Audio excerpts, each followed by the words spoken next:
Okay, everybody, welcome back. Last time we were here, we were talking about, what did we talk about? I forgot. Sports? We're talking about sports photography. We're talking about fast shutter speed photography.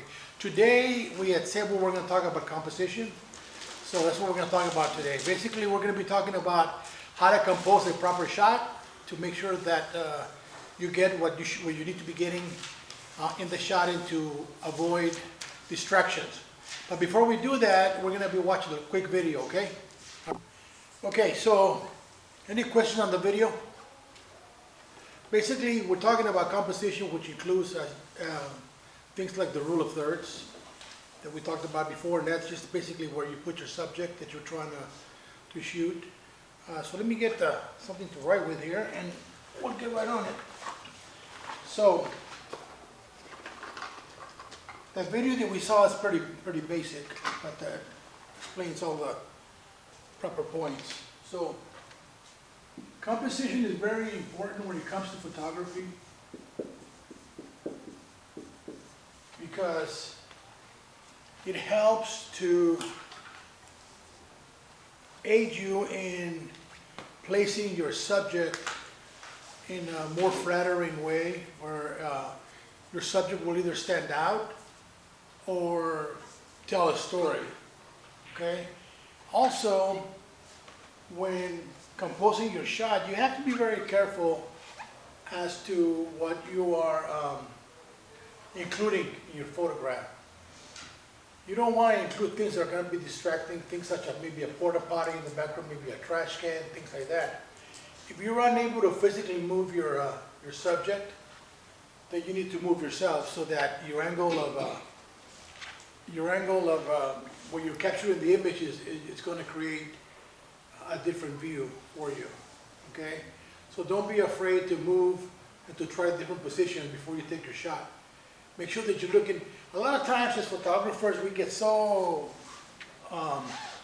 involved in just looking through the viewfinder and looking at, at the subject that we're not aware of what's around us, what's behind them, what's next to them, you have to make sure that when the viewer takes a look at your photograph, the viewer is drawn to the most important thing in the picture, okay? Not have something else that's gonna stand out and take away from what you wanna deliver, okay? So this is where the rule of thirds comes in. I know you guys have heard me talk about the rule of thirds before. And basically, think of it as tic-tac-toe, I guess. Where you've got your lines. A lot of times, it is human nature for us to try to place the subject right in the middle of the picture, right? And while that works, a lot of times it makes for a very boring picture, okay? And it's just very, very blah, there's really nothing to it. So what you want to do is you want to find somewhere where you can place your subject somewhere where the lines intersect. Somewhere here, somewhere here, somewhere here, or somewhere here, or anything like that, okay? So that you know that wherever you place the subject, it's going to be more interesting for the viewer, okay? Another thing that's always very important as well is your leading picture. For example, let's say this is your photograph, correct? Now, if you've got, for example, an aircraft coming through your picture, right? Do you want your aircraft here? Let's say the aircraft is flying this way, from left to right. Do you want your aircraft over here, or do you want your aircraft over here? What makes more sense? Right. You want the aircraft or whatever's coming into the photo rather than leaving it, because now you will have all this dead space behind here if you were to put it here. So what you want to do, if you are gonna place your subject in one of the ends of the photograph, you want to make sure that it's more into a leading into the photograph rather than going away from it. That just makes for a very awkward picture. Okay. You put it in the middle. Yeah, again, you can, but again, we talked about the rule of thirds. Okay. Putting it in the middle is going to make it kind of a very blah picture. Okay, and that's actually what we do most of the time. to put everything in the middle, okay? So, So- yes, go ahead. So, I have a question. Uh, So the grid lines or whatever, are those like in the camera or you just? No, that's something that you're gonna imagine. You just. Now, some cameras, that's a good question, actually. Some cameras do have a grid. You can actually activate it. Look, take a look at yours. Some cameras do have a place that you can activate your rule of thirds, your grid, to be able to allow you to do that. But as you gain experience with photography, you'll just be able to naturally do it by just looking through the viewfinder, okay? That's a good question. Some cameras do have that, especially some of the point and shoot cameras. You'll find that they actually have. The professional ones, not so much, but some of the entry-level cameras do have the grid inside the camera. You can just hit a couple of buttons and activate it, and that'll kind of help you do that. Good. Okay, the question is, when you're doing portraits, how does that play into what we just talked about? Actually, it's a little bit different with portraits because depending on what kind of portraits you're doing, are you doing headshots? Are you doing professional portraits for, let's say, business cards kind of thing, you know? That's going to be just a regular up front, up close. Now, when it comes to certain kind of portraits, and you want to have and I do this all the time, by the way. During my portrait session, what I do sometimes is I'll take my regular portraits, my regular headshots, and everything else, correct? Then, what I may do is I may include some with a lot of dead space at once. In other words, I'll put the subject like right here, and then I have all this dead space. Why? That's a good way to add text or make any kind of cards with your photograph. So I want to include that in my sessions when I'm doing portraits, okay? Either way, either over here or over here, whatever, but you want to have it aside. Now, if you have a person, for example, looking this way, again, yeah, you can have some dead space on one side. It'll make it look kind of attractive. What you don't want to do is have them facing this way and have the dead space behind them. You understand? Make sure that whichever way your dead space is going to be, it's in front of them. Okay? But regular portraits are going to be just usually shot tight, real close, like the guy was talking about in the video. They're just really close. Yeah, crop it close. Okay? Obviously, it depends on what they're going to use the portraits for. Okay, but when we're talking about composition, we're talking about just general. Composition really comes into play a lot of times when you're doing landscape stuff. Beach scenes, for example. It's where you know, what you want to include. Go ahead. So what about if you're taking pictures like outside? Like Yeah, yeah, we're talking about landscape. landscape Yeah. views? The main thing that I want to avoid when I'm composing my shot is just things that are distracting. Okay, maybe a person walking by in the background that has no business with this picture. That's always gonna, or maybe a dog running by, that kind of a thing. I did a wedding one time in Puebla where there was this beautiful scene, but all of a sudden a dog came into the background and started drinking water behind the couple. That really bothered me, but people liked it. People thought it was a great impromptu kind of thing. So it all depends. It's on the eye of the beholder. As a photographer, I didn't like it because it took away from my composition. But people that saw the photograph thought it was a great thing, right? So who knows? Even the couple that I was shooting, they ended up keeping that photo as well. So it all depends. You know, it's not like I said, it's not always going to be bad. Rules are meant to be broken. Sometimes you'll have a shot that's a mistake, but in reality, it's a good mistake. You know. So before you discard any pictures, any images, make sure you look through them and you realize, hey, this is good. This is not good. Well, this one has possibilities. Everything else. One thing you're going to find as you go into your photography evolution is that some things that you may think are terrible, people actually like, and vice versa. Some people that they don't like, you think, I don't know why they don't like it, this is great.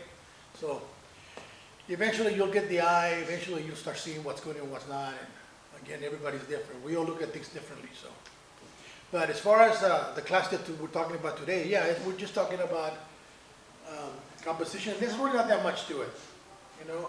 Basically, compose your shot properly so that your image tells the proper story and avoid distracting things in the background. I can't tell you how many times I see pictures that would have been a great picture, but there's something in the background. One thing that drives me crazy too is a lot of people include a lot of dead space up here. You give somebody I say, hey, you know, here you go, take my photo, for example. And you don't know anything about photography. And hand you my phone or my camera and say, take my photo. What do I see when I get it back? I see the ceiling, right? Well, I don't want to see the ceiling. So when shooting people, try to shoot just above their heads. Unless there's something back to this part of the picture. But that's the first thing that I always notice is people, you always, for some reason, put you like down here in the image and leave all this extra space. Or you should really be up here. Okay? So think about that the next time. Must be like posing under Eubanks for mayor or something. Exactly. If it's part of the, I just said that. Unless, I'm just. yeah, unless it's part of the photograph, it's part of the image. If there's something up there that's part of the picture or part of the story, yeah, you include it. You include it. But I'm talking about just everyday thing. People just, for some reason, like to shoot really high.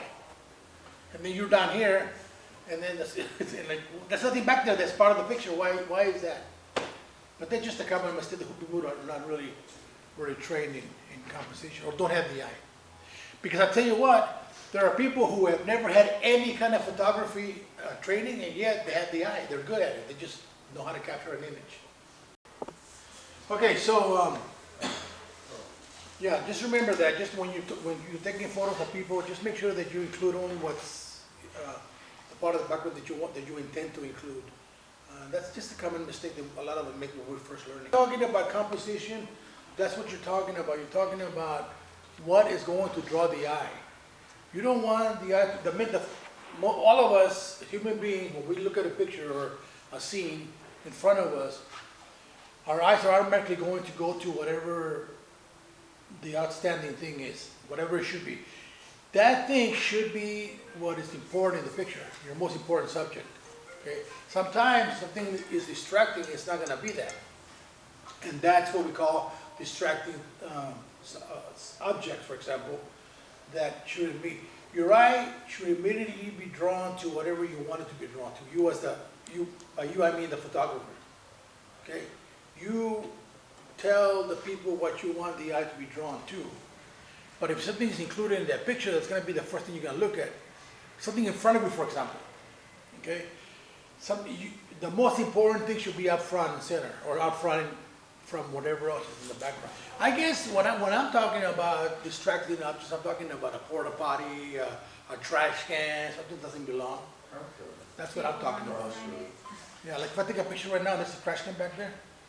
The trash can that's back there, to me, that would be something that shouldn't be included. And I'm always conscious of that.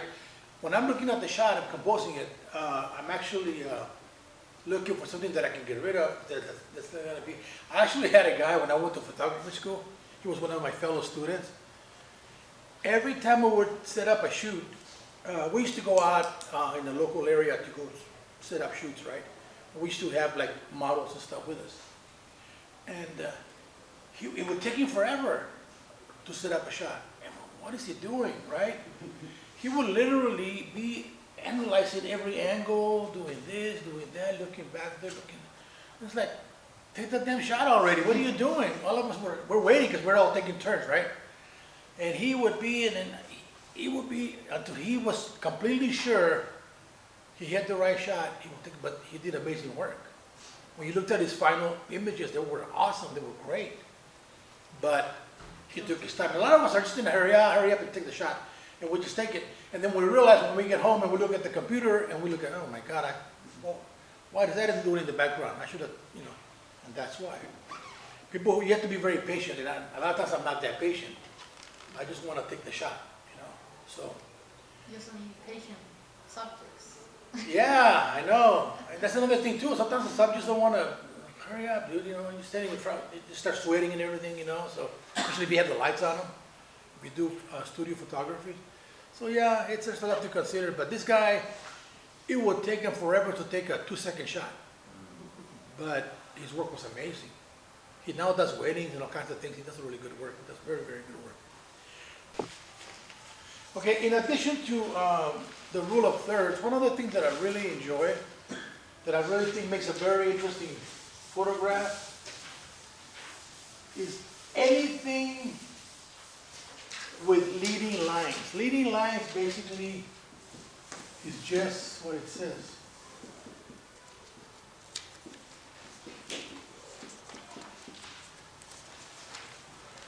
So, what's leading lines? Anything that leads the eye. For example, a road, a curvy road, a fence line, something that kind of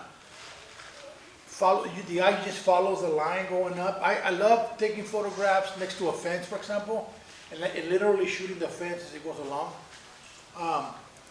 So basically you've got, if you put a subject, for example, in the middle of a road, well, don't get them run over by a car, whatever you do, first of all, but if you put them in the middle of the road, right, and you shoot this way, for example, those are your leading lines, and you'll see them kind of flare out, yes.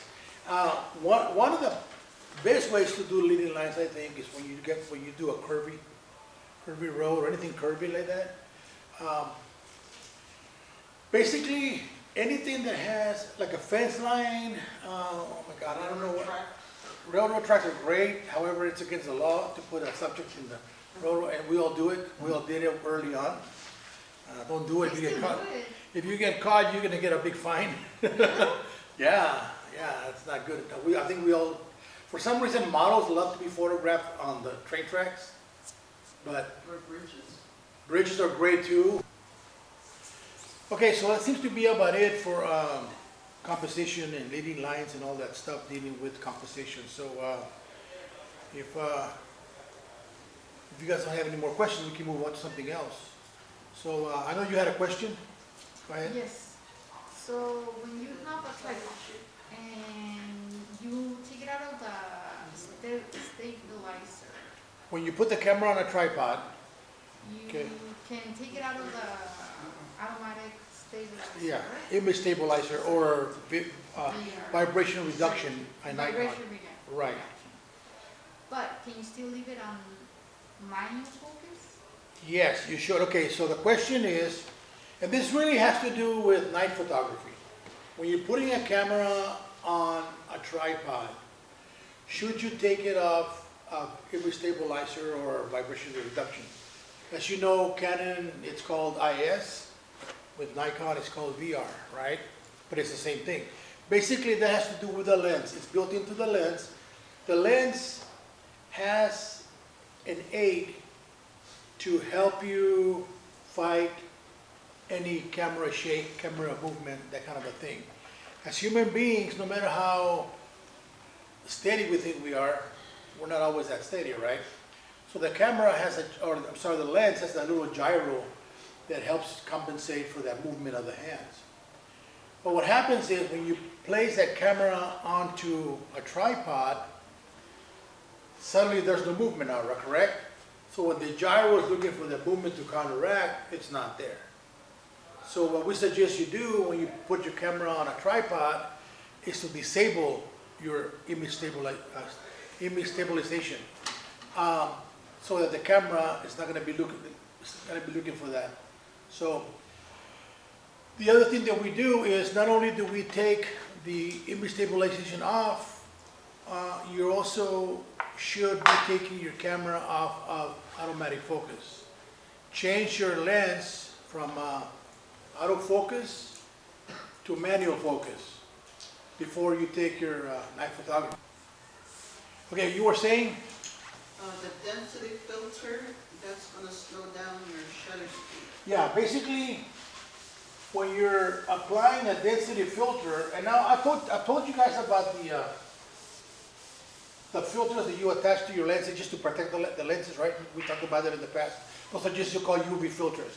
Basically, there's no film on it. It's just a density filter a UV filter that protects your lens from shattering if you drop it, or also it keeps out a lot of the harmful rays out of the thing.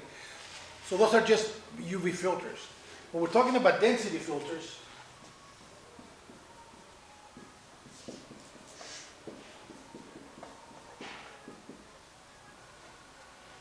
density filters, we're talking about filters that are dark.